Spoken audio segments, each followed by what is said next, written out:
thank you so much for joining me here today. Has everybody had a good day so far? Yeah! Has anybody been with me all day long? Just a few of you. Okay, well, I thought we'd have more than that. All right, well, this one is for everybody else, except for you. Yeah, sorry, you've already seen this. This is one of my personal favorites. This story is a beloved bedtime favorite, mashed together with a very profitable licensing agreement. This story is Cinderpool. Very good.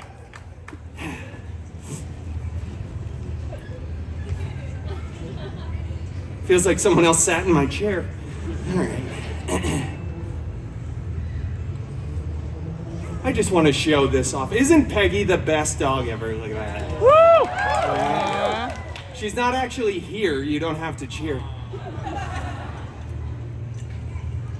Once upon a time.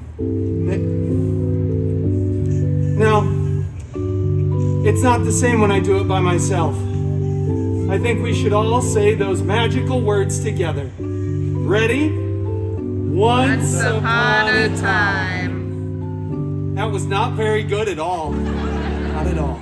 Once upon a time, Cinderpool lived in a mansion with her step professor and step mutants. The biggest of these evil step mutants was Colossus, who was always giving silly rules around the house, like don't leave the window open when the air conditioner's on, and for the love of Feige, would you stop Donald Ducking around the mansion? Put some pants on. What is wrong with you? Anyway, the other step mutant, Negasonic Teenage Warhead, which is still such a cool name, yeah. She was always texting and rolling her eyes. She's so Gen Z. Both of these step mutants were very jealous of Cinderpool because Cinderpool had a much, much larger fan base. That's right. Nobody came to Colossus's show. One day, an expendable extra went running in front of the mansion screaming King Thanos was gonna have the biggest battle of Phase 3. Yeah, and we all know that was the last good phase.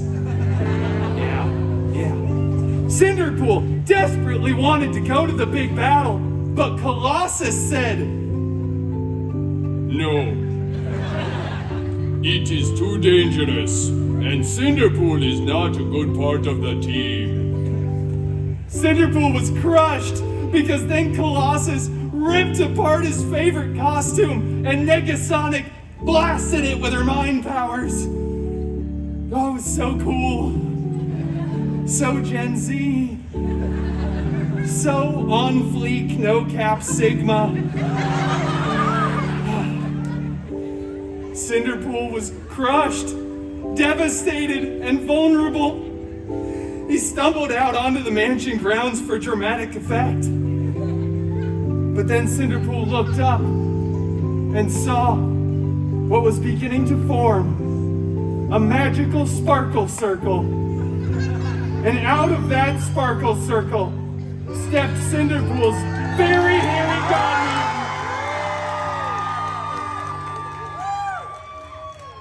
Mutant. Out of the circle stepped Cinderpool's fairy God Mutant. Out of the circle, I'll just do it for you. There you go. Wolverine!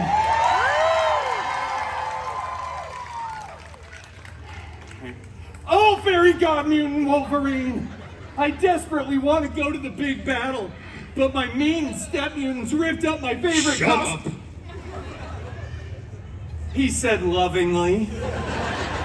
What? I'm doing the story. You know, I can't go to the big battle until I have a new costume. You're the fairy God Mutant, so it's your job to... Well, get another one. Nobody cares. Stop whining. God. That's it, huh? Yeah, that's it. All right, well, with that sage life advice, Cinderpool ran to the wardrobe department, got a brand new, freshly laundered costume, put it on, and headed to the big battle. Honestly, Cinderpool missed most of it because he stopped for some chimichangas along the way at 7-Eleven. Right, but 7-Eleven doesn't sell chimichangas anymore, so he had to go to 3 other gas stations. Anyway, when he showed up, the Avengers were winning. And Captain America looked so good. Cinderpool looked for his fairy God Mutant Wolverine, who was... I'm going to Pims. Okay, well then, I guess we'll finish the story without your magic. It's okay, we couldn't afford his IP by this moment in the universe. Anyway, Cinderpool looked, and on the alien spaceship, he saw a single gold glove. Cinderpool walked over to that glove, picked it up, waved at the nice camera, and said, "I wonder who this fits," and put it on. After some buzzing, whirring, and clicking, it was a perfect fit. At that moment, Tony Stark looks over and starts screaming, "No! Take that off!" And then all the other Avengers start running over, but I can't tell because Tony's still over here. "I don't want to be in this universe as Iron Man anymore. I want to be doomed! Doomed! Doomed!" Can't make it much more obvious than that.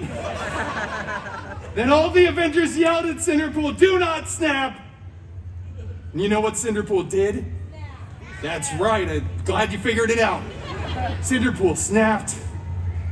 Both physically and mentally, Cinderpool does that a lot. And then he just kept snapping. People were disappearing, reappearing, they were crying. It was very expensive for the VFX department. It's a whole big thing, but eventually Cinderpool stopped.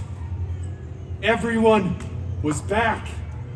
And Cinderpool was the hero.